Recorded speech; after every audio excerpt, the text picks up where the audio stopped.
ગુજરાતી વાર્તા વાહ ઇન્સાફ। લાહોરના યુસુફ શેઠને રેશમી કાપડના તાકા અમૃતસર પહોંચાડવાના હતા। તેમણે લતીફ ઊંટવાળાને એ કામ સોંપ્યું। લતીફ માલ ઊંટ પર લાદી ઉપડ્યો, પણ રસ્તામાં એની દાનત બગડી। અમૃતસરને બદલે એ દિલ્હી પહોંચી ગયો। ત્યાં તેણે નામ અને વેશ બધું બદલી નાખ્યું અને માલ વેચી કાઢી એ પૈસાથી મોજ કરવા લાગ્યો। અમૃતસર માલ પહોંચ્યો નથી એની ખબર પડતા યુસુફ શેઠ ધૂંધવાયા। તેમણે લતીફની તપાસ કરી, પણ એનો ક્યાંય પત્તો ન હતો। એ સમજી ગયા કે લતીફે દગો દીધો છે। આમ કેટલો વખત વહી ગયો। એકાએક યુસુફ શેઠને કોઈ કામે દિલ્હી જવાનું થયું। દિલ્હીની બજારમાં બે ધ્યાનપણે એ ફરતા હતા। ત્યાં એકાએક કોઈ અજાણ્યા માણસની સાથે એ ભટકાઈ પડ્યા। પેલો અજાણ્યો માણસ એમને ઠપકાના બે વેણ કહેશે એવું એમને લાગતું હતું, તેથી એ એની માફી માંગવા જતા હતા ત્યાં તો એ અજાણ્યો એમને જોઈ સાપથી ડરે એમ ડરીને ભાગ્યો।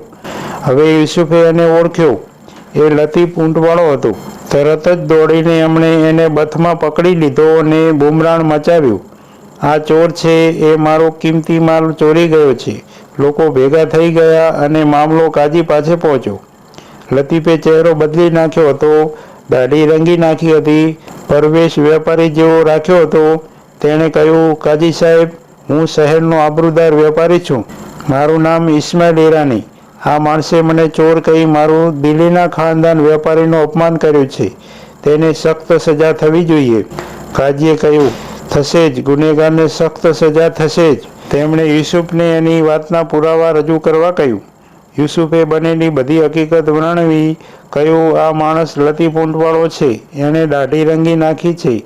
લતીફે કહ્યું, દાઢી રંગવાનો અમારા કુળમાં રિવાજ છે। એવા દાઢી રંગનારા શહેરમાં ઘણા છે। દાઢી રંગવી એ કંઈ ગુનો નથી। આમ સામસામા ઘણા સવાલ જવાબ થયા, પણ કશું સ્પષ્ટ થયું નહીં। ત્યારે કાજીએ જાહેર કર્યું, ઇસ્માઇલ ઈરાની નિર્દોષ છે। એને ચોર કહી બેઆબરૂ કરવા માટે લાહોરનો યુસુફ ગુનેગાર ઠરે છે। સિપાહી યુસુફને પકડી જેલમાં નાખો। આ સાંભળી લતીફ બોલી ઉઠ્યો, વાહ ઇન્સાફ। કાજી સાહેબ, એ દુષ્ટને શહેર વચ્ચે સૂળીએ ચડાવવાની સજા કરજો। યુસુફને મોતની સજા કરવા માટેનો ઇસ્માઇલ ઈરાનીનો ઉત્સાહ જોઈ કાજી વિચારમાં પડી ગયા। સિપાહીઓએ યુસુફને પકડ્યો। લતીફે કચેરી છોડી ચાલવા માંડ્યું। એ દરવાજા સુધી પહોંચ્યો હશે ત્યાં કાજીએ તાળી પાડી બૂમ પાડી, એ ભાઈ લતીફ ઊંટવાળા।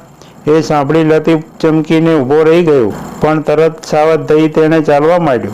પણ કાજીની નજર એના પર બરાબર હતી। તેમણે મોટેથી કહ્યું, અરે ઇસ્માઇલ ભાઈ, એક વાત જરી તમને પૂછવાની રહી ગઈ। હવે લતીફ પાછો વળ્યો ને કાજી સામે આવી ઊભો। કાજીએ કહ્યું, પેલો માલ તમે ક્યાં વેચ્યો એ તમે કહ્યું નહીં। લતીફે કહ્યું, કયો માલ? કાજીએ કહ્યું, યુસુફ શેઠને ત્યાંથી અમૃતસર મુકામે પહોંચાડવા દીધેલો તે। હું એ વિશે કંઈ જાણતો નથી, લતીફે કહ્યું। કાજીએ કોટવાલને હુકમ કર્યો, કોટવાલ, આ સજ્જનની યાદશક્તિ કાચી પડી ગઈ છે, એને મદદ કરો। 7 ચાપખા બસ થશે। 1 ને 2 ચાપખા પડતા જ ઇસ્માઇલ ઈરાનીને યાદ આવી ગયું કે હું લાહોરનો લતીફ ઊંટવાળો છું। એણે બધી જ વાત કબૂલ કરી દીધી। કેટલો માલ કોને વેચ્યો, કેટલા પૈસા મળ્યા અને કેટલા ક્યાં છે તે બધું એણે બતાવી દીધું। માલ મળ્યો એના કરતાં ન્યાય મળ્યો એનાથી યુસુફ શેઠને વધારે સંતોષ થયો। કાજીએ લતીફને દગાખોરી માટે અને વેપારીનો વેશ ધરી દિલ્હીના વેપારીઓની શાખ બગાડવા માટે સખ્ત સજા કરી। મિત્રો, આવી દરરોજ નવી વાર્તા સાંભળવા માટે સબસ્ક્રાઈબ કરો અમારી ચેનલને। ધન્યવાદ। જય હિન્દ।